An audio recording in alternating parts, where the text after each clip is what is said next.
Hello, I am Certified Moth. Welcome to my video.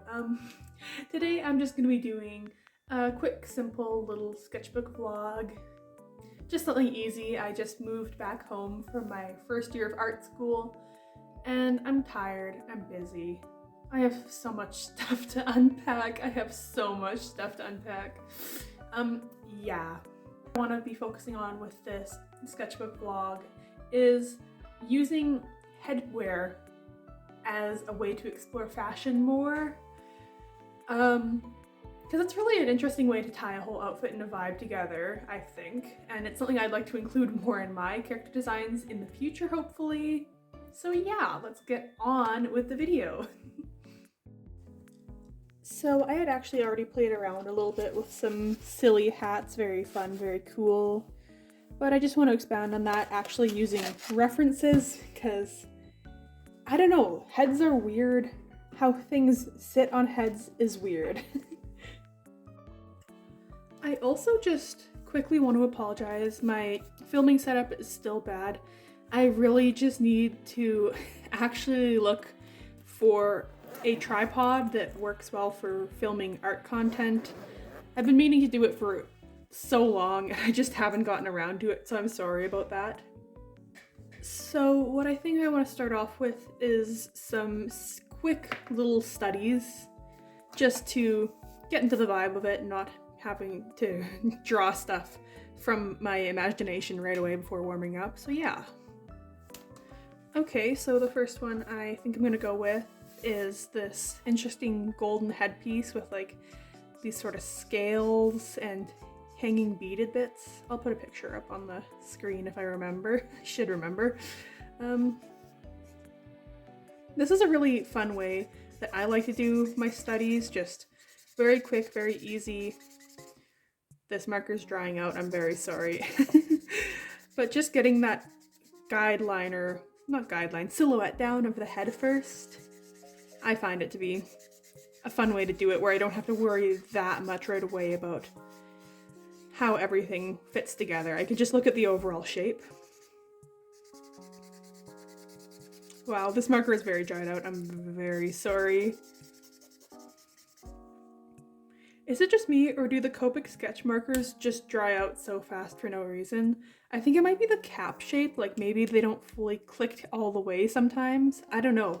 But I still have some Copic chows from like, I don't know, 7 years ago at least, and a lot of them are still very good. And then these Copic sketches, which I've had for just a couple years, have been not very good. Kind of disappointing. But whatever. I just need to start investing in ink replacements for them. I've been avoiding doing that because it's so annoying to try to find them without ordering them online, because I'm not a big online art supply buyer. I like to support local art stores, small art stores. Plus I get student discounts at them because I'm an art student, so yeah.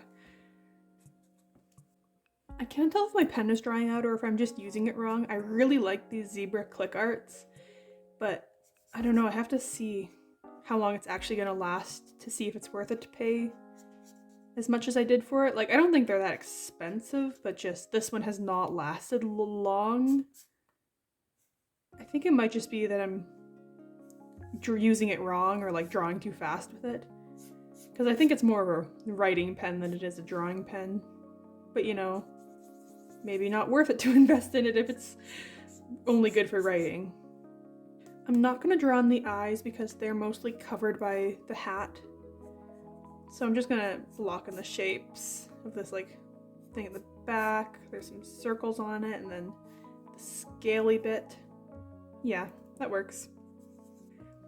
Just for a bit of context of why I was interested in focusing on hats today, I have a original universe story that I'm writing, and when I say writing, I mean it exists in the back of my mind. It's been a long time since I've actively tried to have any plot for it, but it's like a fully original story.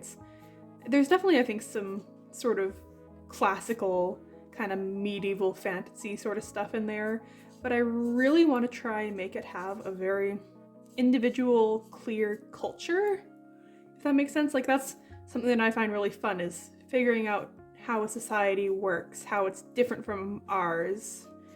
And so one of the big things that I've been having a hard time with, because like it's easy to come up with a lot of stuff, but fashion for me, fantasy fashion kills me. I don't get it. It's so tricky to make it not look dumb, but also, and then there's so many nuances to it of like, well, who can afford what fashion? What's available? What's unavailable? What do peasants wear? What do the elite wear? Like, what resources are available? What dyes are available? There's so much stuff, and like, I think a lot of the stuff I'm just gonna say, you know what, my story, it's not like, I don't have any big plans for this story. It's mostly just like a self-indulgent sort of thing. So I mean, I'm trying not to worry too much about it, but I still really want to have interesting fashion. That's the big thing for me. I just want the fashion to be fun to draw. And hats are awesome. Fun, cool hats.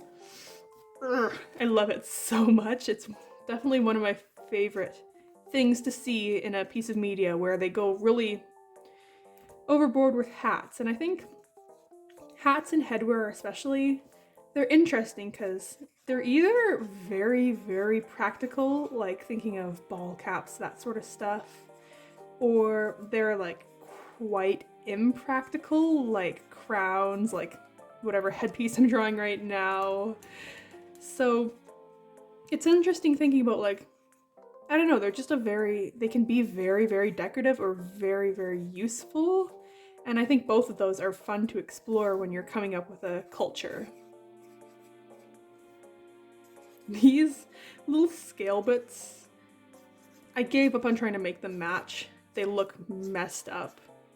But you know, whatever. This is just a warm-up. I'm trying not to stress. I'm really interested in these hanging beaded bits. I have a character, Serafina. She's like, I haven't come up with a title for her yet, but she's like the ruler of the country that I'm writing. And she has a sort of crown thing that has, you know, it has some ornamentation that's definitely not traditional. It's more on the delicate side, if that makes sense. So stuff like this, like hanging stuff that is very impractical, I'm interested in that, and just seeing how it could actually be implemented into a real piece of jewelry, which is, I really wish I knew how to do jewelry. Like my school has a jewelry class which I didn't take, and I don't regret not taking it. It looked stressful, it looked hard, it looked like I would hate it. But at the same time, knowing how physical things like jewelry are put together, how you make it, what works, what doesn't, oh, it's so useful to know. It's something that I think once I have free time, I'd like to try explore on my own, if that makes sense.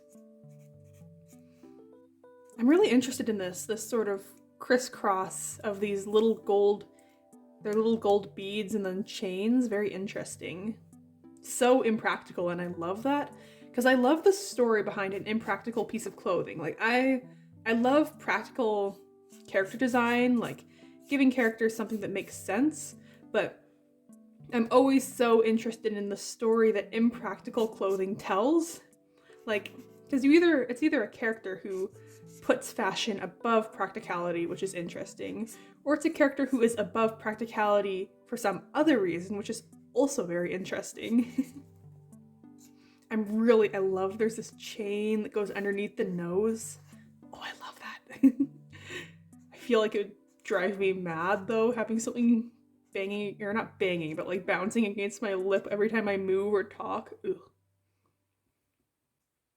And there's also like these long hanging beads along here. Interesting.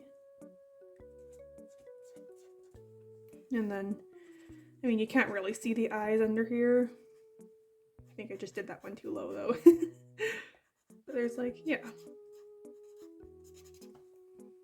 Yeah, pretty cool, pretty awesome. Very nice.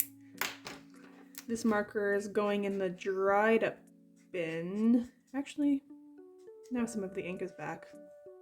Maybe not yet. You won't be retired yet. Recently, I've also been very interested in crochet. I saw these really cool crochet headbands on Instagram. Super cool. It made me want to start learning. But also crochet headwear just as a whole, it's another thing that I find to be very cool. Because I mean, like, there is obviously the practical ones of like, oh yeah, it's a toque, duh. But then there's like, the one I saw was a crochet headband, which like wrapped around the chin and the top of the head. And it's like, oh, that's so awesome. There's something so neat to me about, I don't know, crochet headwear. Maybe it's just because there is such typical forms for crochet that you expect. Like you've got the sweater, you've got the toque. But then to have a non-traditional piece of headwear made out of it, it's so neat. So this one I chose, I guess it is technically a toque, but I mean, it's kind of like this weave where it has holes. This is also dried out. I'm going to, it has holes in it. Like, I don't know how well this would do to protect you if you actually were cold. It's very decorative, especially with those really, I love crochet ruffles. Oh, there's just so many. Something about crochet is as soon as you add these like bits of texture of the ruffle into it, it's like there's something about it that's so much cooler than just a fabric ruffle. I'm trying not to yap and blabber on too much, or else I'm gonna try, or like I'll end up including like several hours worth of video in this, and maybe we don't need that, but I can't help myself. I love yapping. These ruffles are so scary to do, but I love that they're straight out ruffles. They're not pointed to the front of the face. They're very aesthetically pleasing from the side. I made them go too high there and I don't know how to make the forehead look normal. Whatever. I feel like ruffles are so interesting because they are this thing that's like very associated with the past and with youth, with babies, you know, thinking of like bonnets. But then there seems to be a very kind of, I mean, like most things, they make their reappearances in culture. But one of the reappearances seems to be this really interesting, non-traditional kind of queer, like in queer fashion. Maybe I'm going crazy, maybe I'm losing it, maybe I have not been paying attention. I feel like I've seen ruffles more often in like artsy fashion. That's what I'm thinking of. But I love it so much, the way they're being used in like such a non-traditional way, not being associated with like gentleness and I mean, some of them are still being associated with femininity, and I don't think there's anything wrong with that, but not in the traditional sense of femininity, if that makes sense. I don't know, I'm just talking to hear my own voice at this point. That's the thing, if you do YouTube or content creation, you like the sound of your own voice. I admit it, I love to talk, I love to say things.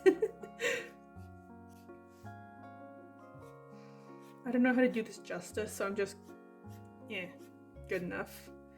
It doesn't look crocheted, but what do you want me to do about it?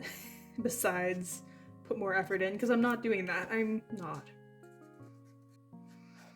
The reference doesn't have it, but I think I might stick some little bits of hair in.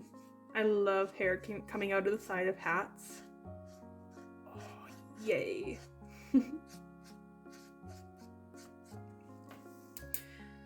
Yeah, that might be good enough for warm-ups. I feel like that's good. I'll get onto some actual imaginative drawing. Very cool. I mean, I'll still be heavily referencing, because I mean, I haven't done that much work with hats before, so it's still good to reference, but you get me.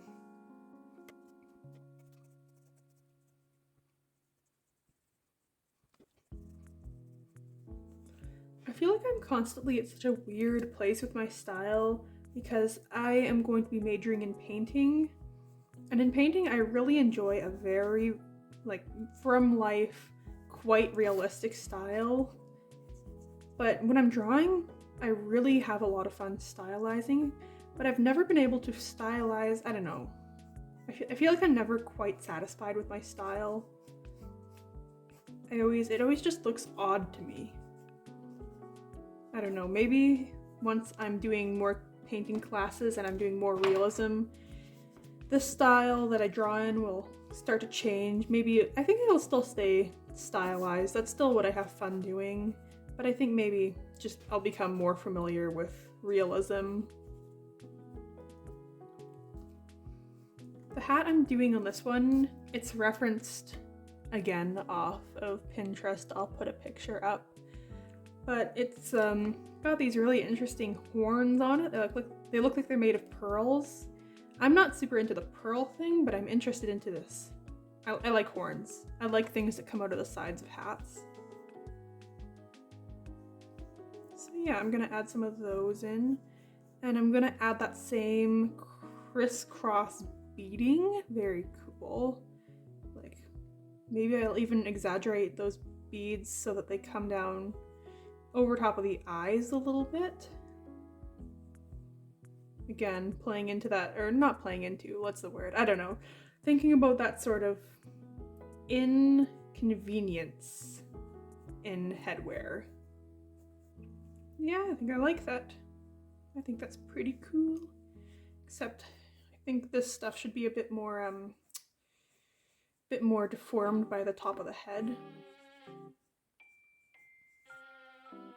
Maybe I'll add a second pair of horns. And I could add like, that's like the same size as the horn. I don't think that works.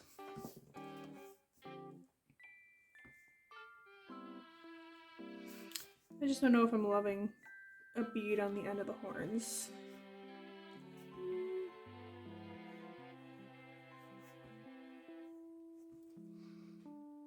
Yeah, I'm just gonna keep it as the plain horns. I'm not a fan of the bead coming off the end. It just complicates it in a way that I don't think works because the horns are already very vertical, so then to add another vertical thing coming off of them doesn't work for me, personally. Now the clothing to match this. This is the hardest part for me, is coming up with clothing to match what I've just made. Maybe I'll do a high neck, or then I feel like I'm copying the reference. I'll go with like a wide U neck, is that what it's called? Yeah, I don't know. Keep everything slim fitting. I think that works for this outfit. Maybe a seam down the front with some, no, that, I'm not feeling it. I think maybe I want to bring back that beading into a shawl. Maybe I should have finished the sketch more before I started lining, but whatever. It's good practice to work from a less refined sketch.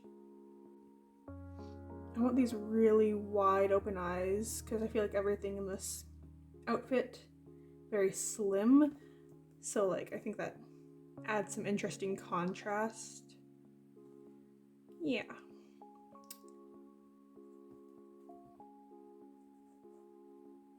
I definitely gave her a very long neck. Oh my gosh.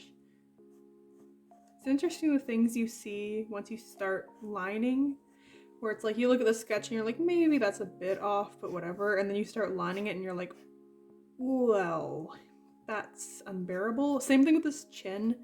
So I don't mind the size of it. I want to play around with like different facial features, so a big chin is fine. I think it was just the angle of that there. Yeah, I think I like that better. Ooh, tangent line. Death penalty for me.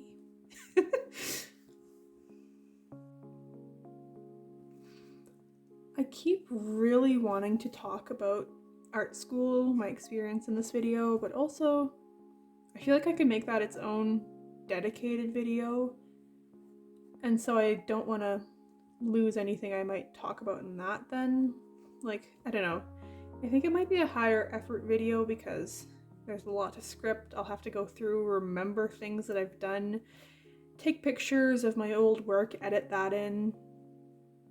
But like, you know, I feel like it's my prize for finishing my first year of art school to get to yap about it.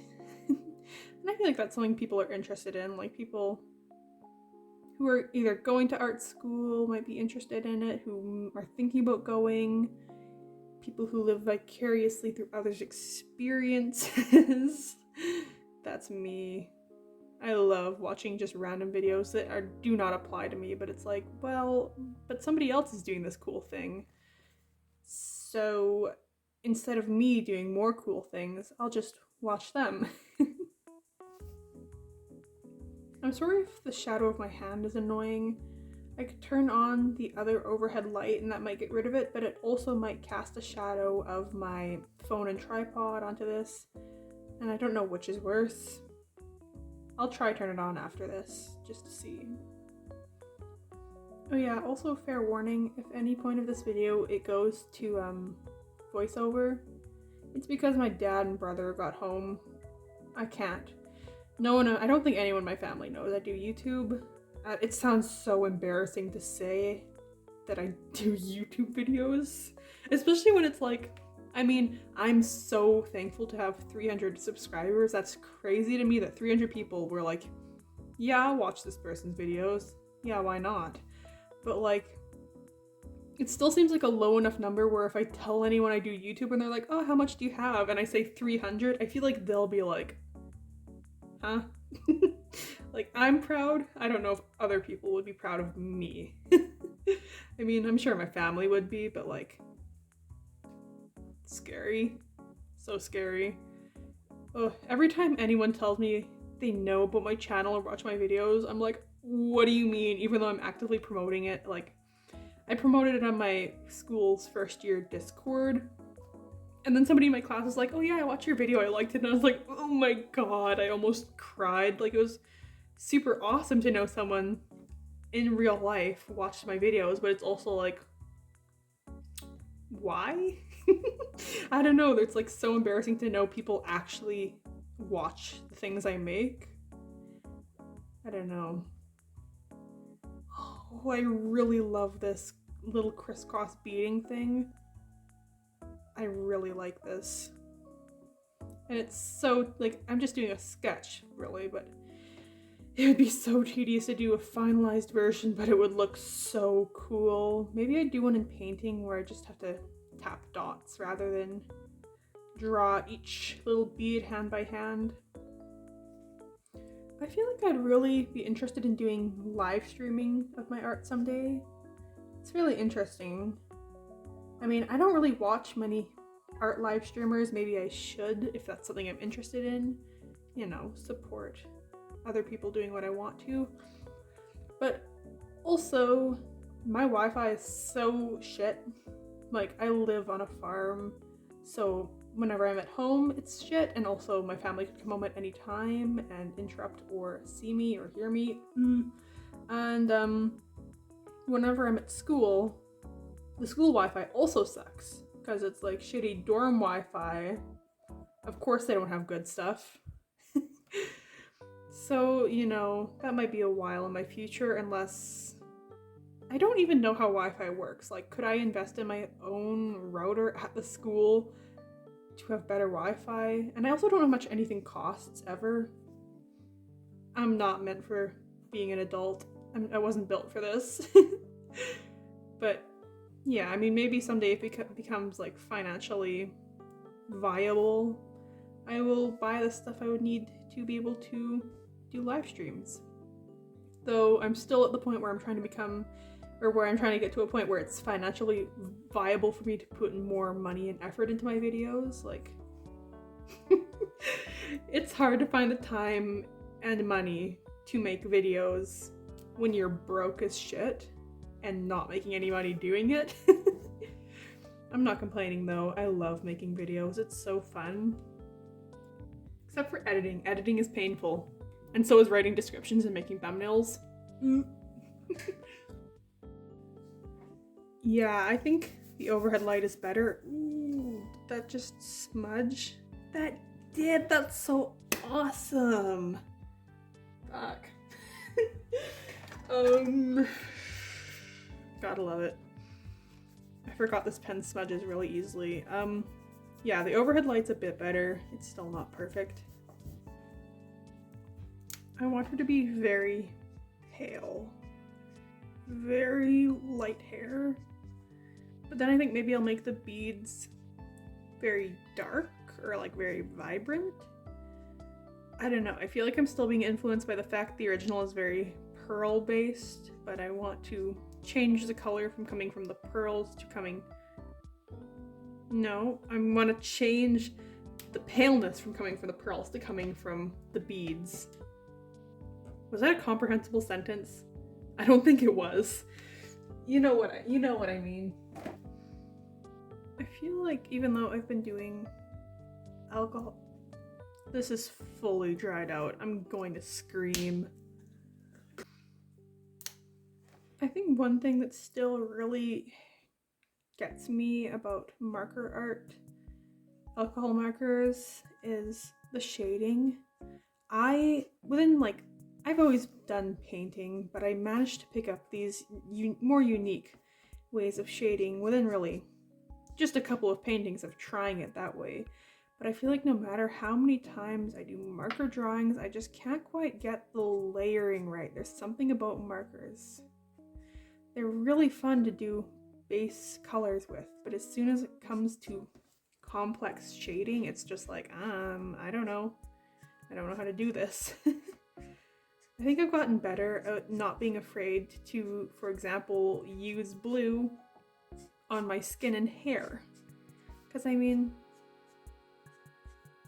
I think past me would have been terrified of doing that because I would have been like, but like, it's blue. But like, I think that's something actually learning color theory has really helped me with, is realizing that, yeah, you use colors that might seem irrational, but they really actually make a lot of sense and they look good, especially knowing that I was going to go in with some blues. It's going to make the whole thing more harmonious, if the word, yeah, that's the word I'm thinking of.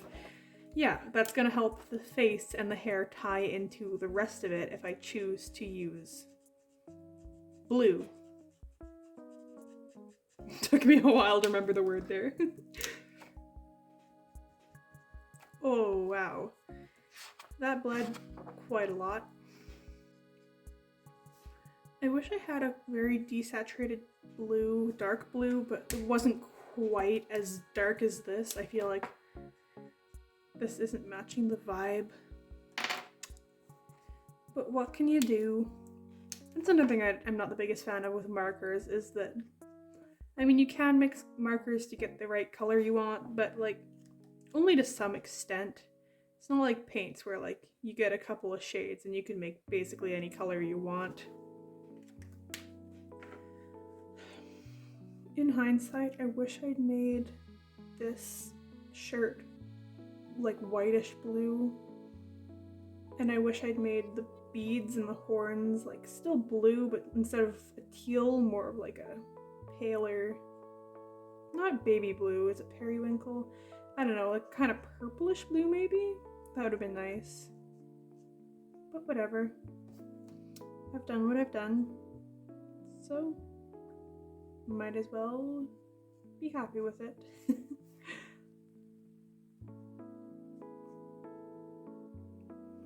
I really hope the audio is okay in this, because my mic's kind of shitty unless I use it under very specific circumstances, and this is being recorded on my phone, which I just remembered has a mic in an entirely different spot because it's an older model. I really hope it's been picking all this up properly.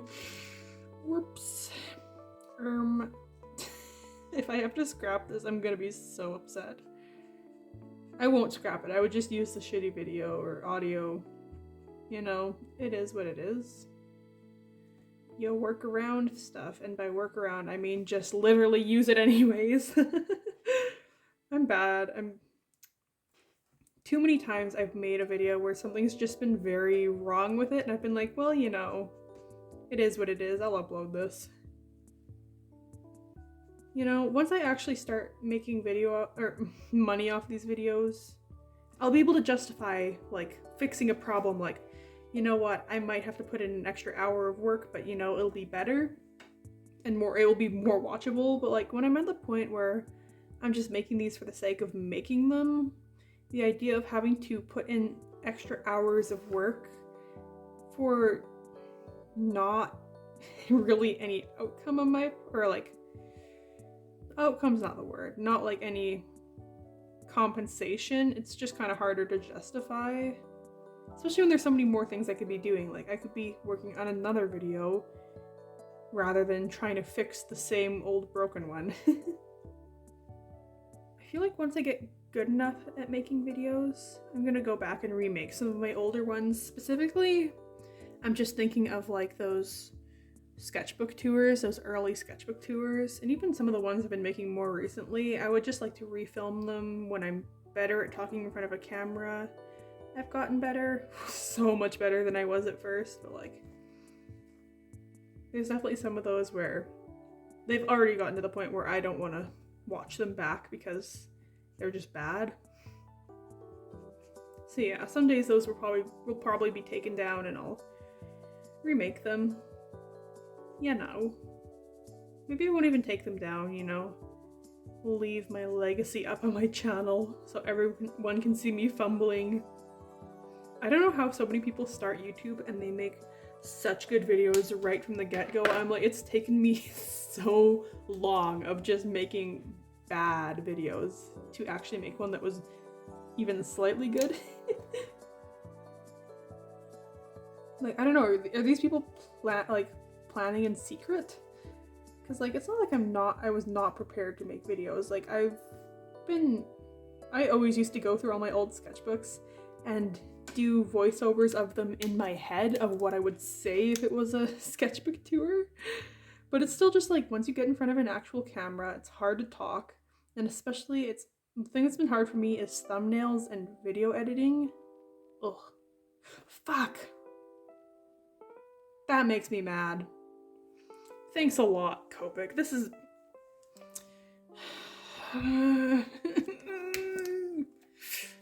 Who can I blame for this? Who can I blame? Thanks a lot, Obama.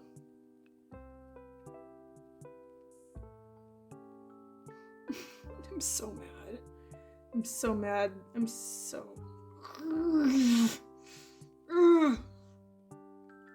I should have known when I saw how much this was bleeding up top. What is it with randomly juicy markers? Ugh. They're never juicy when you want them to be. They're juicy when it's inconvenient for you. Fuck. I'm so mad. Fuming. I forget what I was talking about. I'm just gonna assume that I was done talking about that and move on. Because I got so mad I forgot. See, this is when I need the bullet point of a marker. Like, I love the brush point as much as the next person. It's the best choice Copic ever made to switch over to that. But man, sometimes I miss it. Someone needs to figure out how to make a 3-pointed Copic marker so I can have all 3. I mean, I know what I could do. I could just switch out one of the tips for a bullet point. I would probably switch out the chisel nib because I never use that, because I never fill in backgrounds because I feel like it's a waste of ink unless I'm doing a finished piece. Like, I just like to do little colored pieces like this, so I feel like the chisel nib is not particularly useful for me in a lot of markers.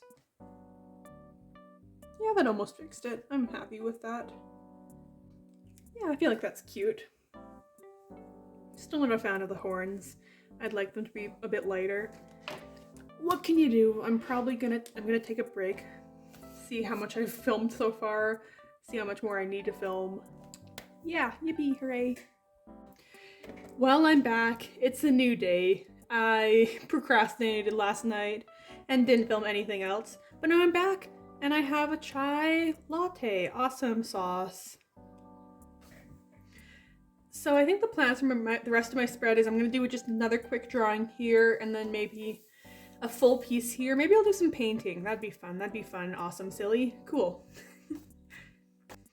This next one I'm doing is going to be inspired by that one outfit of that girl from Dune. I loved her cool hats. Or Dune Part 2. Yeah. So I literally just said not that long ago that I was not really going to be talking about art school in this video just to save it, but I changed my mind because I don't know what else to talk about. So I wanted to talk about something that I think was really the biggest challenge for me going into art school, because I thought the worst part would be critiques, and I mean, yeah, at first they suck big time, but the thing I didn't really anticipate was the imposter syndrome.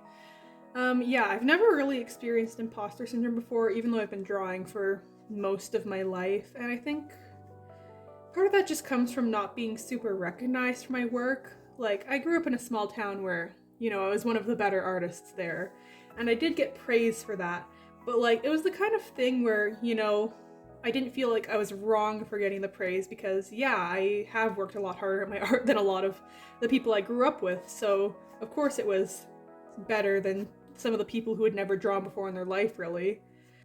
Yeah, and also, I just never really, I posted online, I never really got that much attention. I'd get some praise, but I'd mostly just be happy to get any attention at all.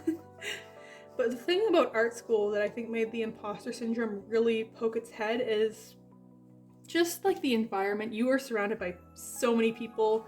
In real life, you're talking to these people who are just such incredible artists who put in more time, who are better than you, and it's very intimidating. And especially with your classes, you are presenting your work and you are saying, this is of value, look at this, comment on this, think about this.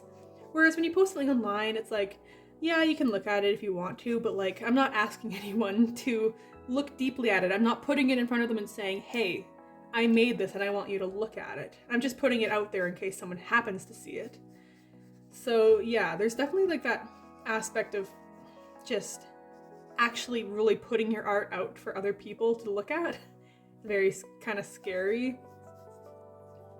And yeah, it's always kind of scary to show your art to people, no matter who it is, no matter where it is, until you get to a certain point where it just gets kind of be like, yeah.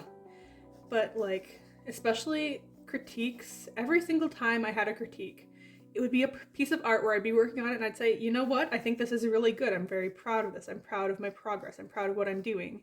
And as soon as I would get it hanging up on a wall, I would immediately think, well, I think I have the worst thing. I think I don't deserve to be here. I think I'm worse than everyone else, even though, logically, that you obviously deserve to be there. You got into the school, but there's still that fear of this person is just better than me. They're ahead of me. They understand how to do concepts better. Their work is deeper. I like their work more. And it's really something that's hard to combat. I had a really hard time with it, even though, and I mean, I don't want to be egotistical, but I do genuinely think I had some of the better work in some of my classes. And not saying I'm the best. I definitely wasn't the best in any of my classes. I think I was just pretty consistently making art that I thought was quality, and it was still there, just that, I don't know, that fear and that feeling that you don't deserve to be there and that you won't make it as an artist. It's so hard to deal with when you've made something, you've put tens of hours into it, and you're looking at it and you're like, I don't know if I even deserve to be at this school, even though you know what, they let me in, it doesn't matter. Especially in my school, I know there definitely are some schools that are very hard to get into, some of the very prestigious ones down in the States. My school has a very wide range of skill levels, and I think that's really awesome because you get to see all sorts of different work. You get to see people who are still earlier on in their art journey, and you get to see people who have everything basically down, a lot of people who are even in their late 20s and 30s or older who have come back to school for art, or people who have just dedicated basically their whole lives to perfecting their craft and just get it. But yeah, even with that, even though I can't imagine the imposter syndrome for somebody who is still earlier on in their art journey, having gotten into my school. It must be so difficult because I had a hard time, and I've been doing art for like a good 8 years, I think, at this point, or like doing it very seriously, or I don't know if it's fair to say I've been doing it seriously for that long, because I didn't start doing studies until I was like 16, so like 3 years ago.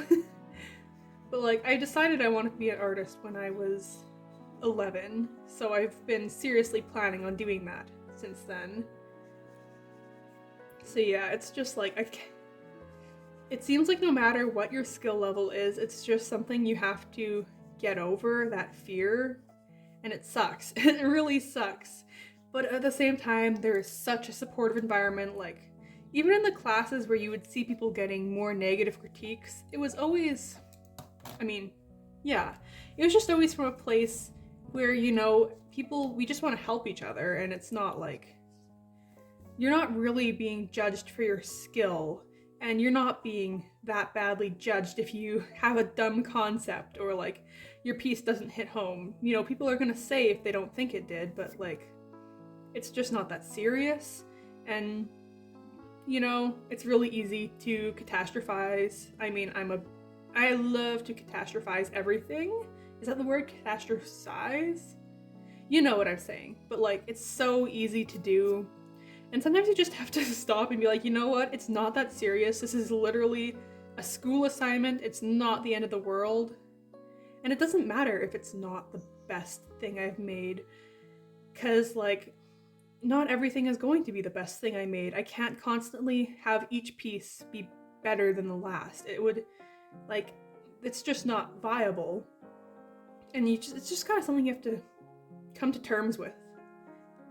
And as much as I feel like maybe I'm kind of being a doomer about this, I don't know if that's the word I'm thinking of, but like, genuinely, art school has raised my confidence so much, because every time I tell myself, well, this work sucks, and then I go in and I have a great critique, it's just like, oh, because it's just like, you're just getting this constant validation that what you're thinking about your work isn't true. Your work is worth something. People like it. People want to look at it. It's just been a really wonderful experience. I cannot recommend it enough.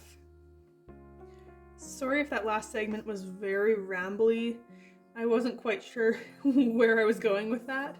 But there actually is another art school related topic that I want to talk a little bit more about, which is a common sentiment I've seen regarding art school, saying that if you don't have money, that you shouldn't be going. Like, I've seen a lot of people say, you know, if your parents are paying for it, go, but never take out a loan to go. And I could not disagree more, because I mean, it's true. You don't have to go to art school to be an artist. You can be a great artist and have never done any sort of formal training. But it's not, the experience of art school is not replaceable. I see a lot of people say, you know, online resources can be enough. And I just don't agree with that. Like I said, you can be a great artist just having used online resources and being self-taught. But there is an invaluable experience you get in art school. Particularly the critiques, which I know it's like, ugh. It's hard to say that's like one of the best parts of art school, but genuinely, when you have a good critique, it is. It teaches you how to display your work. It teaches you how to talk about your work, how to introduce your work, how to talk about other people's work, how to listen to what other people are saying about your work. It's just, it's irreplaceable. Online critiques, they just aren't the same as being in person and presenting this. I don't know. I just can't agree with the idea that it's a replaceable thing. And like, then there's also just all of the community. It's such a wonderful community. I mean, like, artists can be jerks. They can be big jerks. But I've met some of the most interesting people I've ever talked to in art school. There's just so many unique people, unique voices, unique perspectives and artworks that have inspired my own. It's just, I've interacted with online art communities my whole life, basically, or since I started using the internet, and it's just been different. It's not been the same. And so, obviously there's always, you got to decide whether it's worth it to go into debt, to take out a loan, to go to art school. But I don't think it's as simple as just teach yourself online. And I want to clarify, I'm talking about this from a fine arts perspective. I have definitely heard some less positive things about design, particularly that it's kind of outdated. A lot of the courses, they have a hard time keeping up with the fast-paced industry. And I would recommend checking out some people who've gone to school for design, talking about that, because I'm just kind of like an outside observer of those classes. But yeah, I can't help but agree from just the little bit of stuff I've seen that they can be flawed. And I'm not saying don't go. I am not saying don't go for design, but it's definitely something where do more research into it. Figure out what's right for you. But don't listen to anyone who says, "Oh well, yeah, you have to go," and don't listen to anyone who says, "No, you should never go." You do your own research, figure out what's right for you, figure out what school is right for you. Different schools are very different. Like, genuinely. If you are going to want to be an artist, look into things. Don't just take people's word for it, because it's so subjective. Some people have not been helped by their classes. They say they hate this school. They can't stand it. I could not disagree more. I love it. It's been one of the best experiences of my entire life. I mean, genuinely, I've never been happier. My art has never been better. But don't listen to me just because I said that. That's my experience. And not every school and not every class and not every person is gonna be the same experience. Another thing that is quite irreplaceable about art school, though, is connections. That is a big thing, of meeting other artists, meeting professionals in the industry, because that's what all your instructors are going to be. They're all professional artists who have been creating art and been putting art in galleries and doing projects their whole lives. And you can find people online, but it's just not the same, because when someone knows you in person, it's just so much more better. It's just hard to connect with people online in the same way you do in person. And speaking of connections, sort of on a same note, a big thing for me has been gallery opportunities to show my work.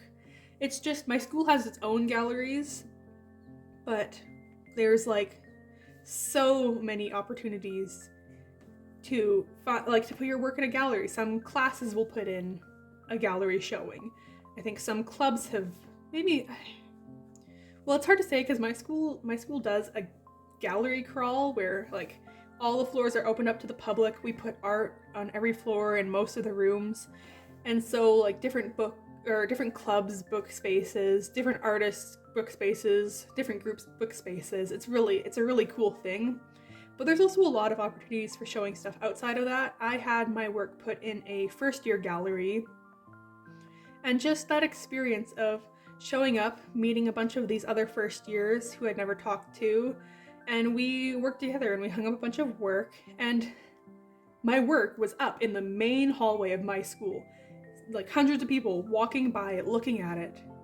And it's just holy shit, where else would I get that? Because it's hard to get into galleries. It's harder to get into white wall galleries. Genuinely, I'm dreading if I ever want to go down that path. But yeah, just getting your work up on a wall in front of the people, even if it's just something silly and not super serious. I don't know, there's something that I think is invaluable about showing your work to people.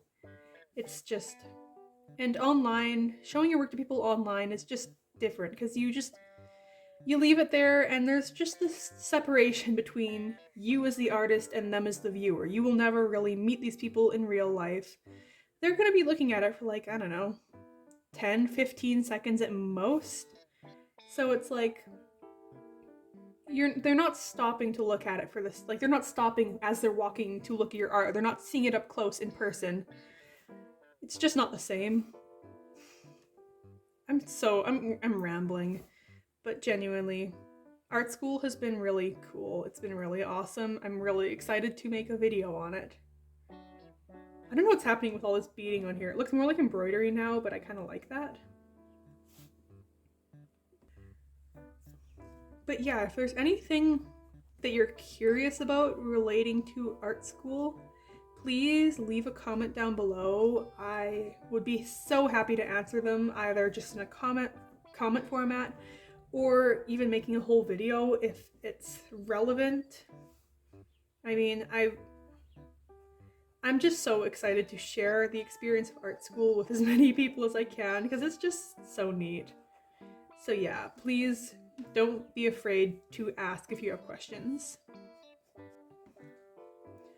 I really hope next year or over the summer I'm able to get back to a weekly posting schedule. I really don't know about the logistics of that. It's just, you know. But at least for next year, I'm very excited. Once I move back into the dorms next September, I'm going to be moving into a dorm that has a really nice big window, and I really want to get my desk right in front of it for some good natural lighting for my videos. And also, I'm going to be living with a friend. I did not know my roommates well this year. I had 3 of them, and genuinely, I don't know if I had more than 5 to 10 conversations with any of them. And I'm not talking like just casual hello. I'm talking about like an actual conversation. I did not speak to them for the whole 8 months, and it was so awkward because, you know, it gets to that point where you're like, well, I don't know what to do at this point. Like, I feel like I can't start up a friendship with these people now. I don't know them. So yeah, I'm gonna actually be living with a friend next year, so I'm gonna be less scared to make videos. Every time I had to make a video, there was like a solid 5 minutes where I would sit with my camera right up there and I'd be like, because I was so embarrassed to start talking. I feel like I have such an odd relationship with my art and my style right now. Because I've chosen to go the fine art route, I thought I was going to be a design artist and do like, you know, maybe character design or animation, because that was my big plan. Like when I was 11 or 12, I discovered Lavender Town. And she went to my school. That's why I ended up going here. I decided that age I was going to that school because of her. And I always figured I'd do the same thing as her. And then all of a sudden, I mean, I've always done painting in the back. It's never been my main focus. But when I was applying for my classes, it was a last minute decision of, you know what? Maybe I'm going to do fine arts instead of design, and I'm so happy I did. Design looks brutal, and it looks like something I would hate. But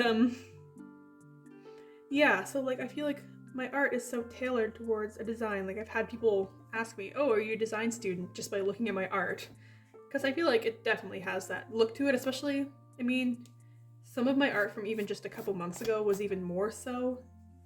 But it's just kind of like, well, no. I'm not a design student. I'm inconsistent and I change my mind all the time about everything. But yeah, so I feel like I've got this style which doesn't really actually match what I do. So it's been kind of odd. Like my art style really switches between this kind of unrealistic style, just very expressive, and then stuff this stuff isn't realism, but it's definitely quite semi-realism. So it's kind of just an odd moment for me in my artistic journey of trying to figure out, you know, which side is gonna win out. Is my normal drawing style going to become more realistic because that's what I'm painting like? Or my painting is going to become more like my drawing style? So I'm just trying to do a bunch of paintings right now and figure out. I mean, I've been having a lot of fun with more realism painting, but maybe it's just a kick and I'll come back to this later and realize how much I love it. I don't know, but I'm excited to see what ends up happening. I think right now my art's at this weird point where I'm trying to understand the aesthetics I'm going for, because it's always been pretty general of like, I just would do portraits of people wearing normal clothes. But through my second semester, I've really been being pushed to make deeper art, especially in my drawing class. Oh, I loved my drawing class so much. And in that class, I explored a lot more ideas. And from exploring more ideas, I've suddenly been like, well, now I want to be making art using these ideas. And I mean, obviously, what am I thinking of? Oh yeah, I'm really interested in exploring shorthand for metaphors. Because I mean, symbols. Symbolism is, I feel like, a staple in most art, especially paintings. But I'm really interested in creating my own language of symbolism, if that makes sense. Like, instead of just looking up what stands, or like, what flower means this, I want to come up with my own language of what things mean to me, of personal interpretation based on my own life experiences. Just because I feel like when you do fine art, you can get away with that. I mean, there are times when you can't, like thinking of a lot of very historical, like Christian paintings. There's a very clear kind of symbolism that means something, like it will represent specific biblical figures and stuff. So obviously, then it's important to have a set, a set language of metaphors. I kind of lost my train of thought. I hope this remains comprehensible. But yeah.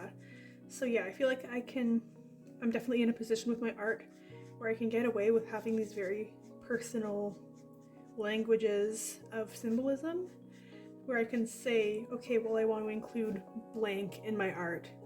Well, here's my personal experiences. Here's the things I associate with that, because I mean, everyone wants their art to be understood, especially when there's a meaning.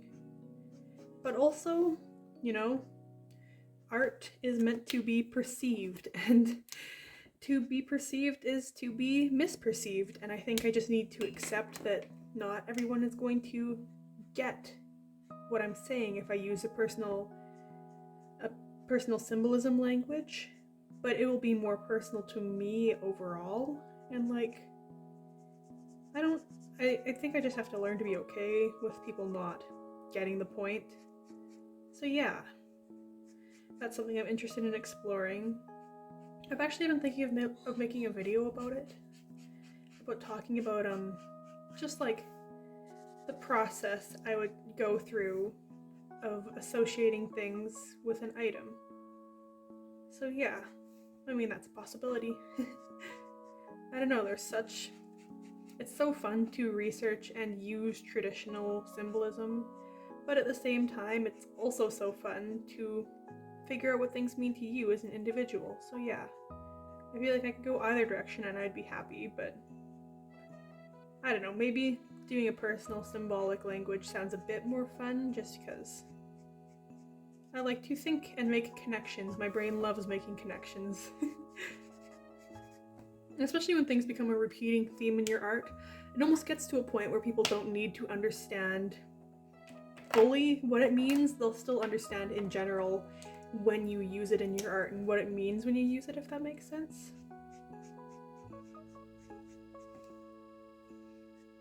I might regret that. Oops. I might regret that, I say, as I continue to do it to more of the piece. If you're interested in hearing me talk about symbolism in my art and coming up with my own symbolism, yeah, I'd be happy to make a video on that. I mean, sometimes it's a struggle coming up with video ideas, and that one sounds kind of easy. I don't think I'm loving this, but like, what do you do about it? I think it might be the sleeves. I don't like the look of the green, but I think I'm just gonna fully get rid of this orange here, just because I hate the orange to green gradient more. I feel like this first portion of the video has been so long, and I don't know how I'm going to get all of the footage onto my laptop to edit it. I'm gonna do most of the editing on my phone like I normally do, but I need to put it on my laptop so that I can do my little overlay on the sides, which I know it's kind of distracting, but the way I've been filming this means it has to have that, or else you'll have like a bunch of bullshit over here that no one wants to look at, and also nothing over here. So yeah, I need to get a camera. That's another thing I need to invest in for this channel, is an actual camera, and I'm not, it would be so expensive, but it would be so worth it to actually, because it's just, it just works so much better. I know it, we all know it. But I'm holding out as long as I can because that will be expensive and unbearable. I think I'm pretty much happy with this. I don't know what else I would do at this point to make it better. And when I say happy, I mean it is what it is. I mean, it's not terrible. It's just not great either. Maybe I'll add some pink up here. Get everything up here a bit warmer. Yeah. I don't hate it. I don't love it. I don't hate it. Yay. I'm gonna do the rest as a speed paint with a voiceover, I think. So yeah. Okay, so yeah, here's the little final painting thing I decided to do for this spread.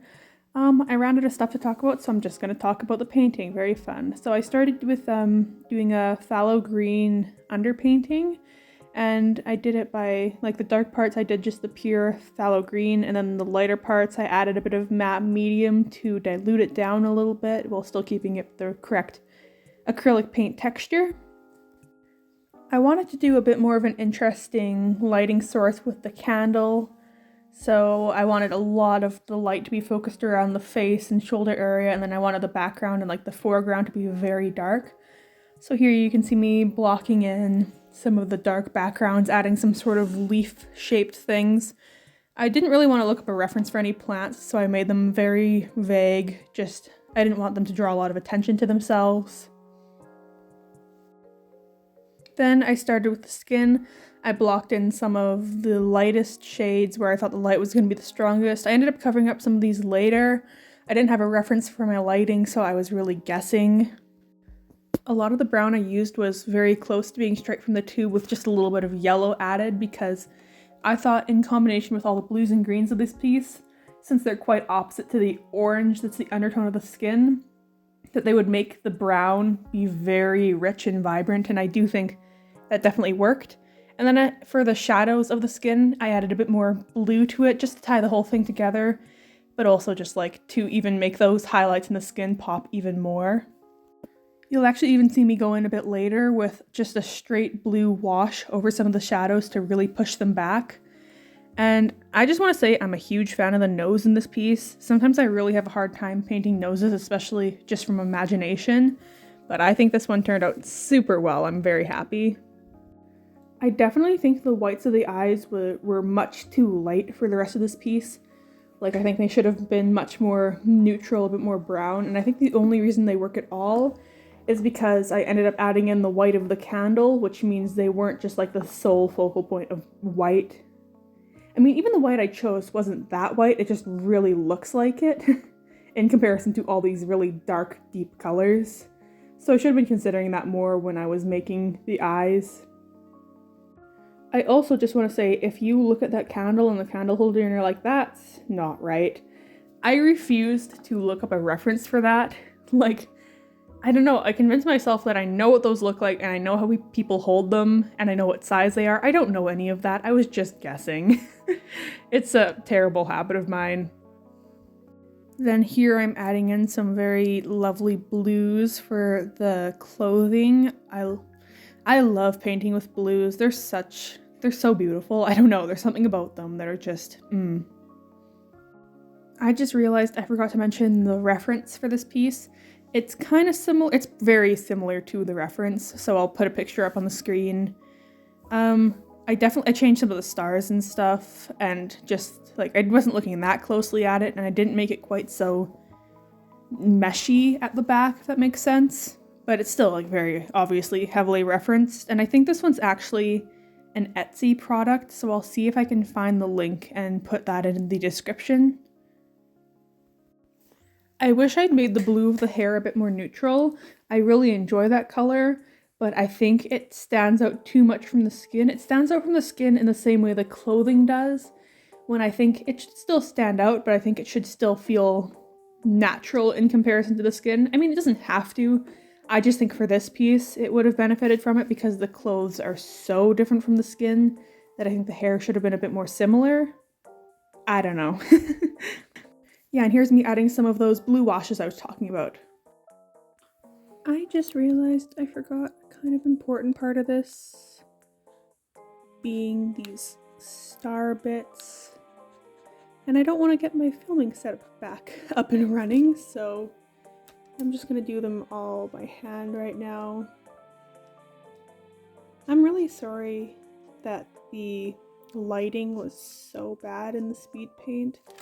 I tried, but it's just like the never-ending curse of acrylic paints is that they are always going to be so shiny, and they're going to look 5 times shinier on camera and more washed out than they do in person.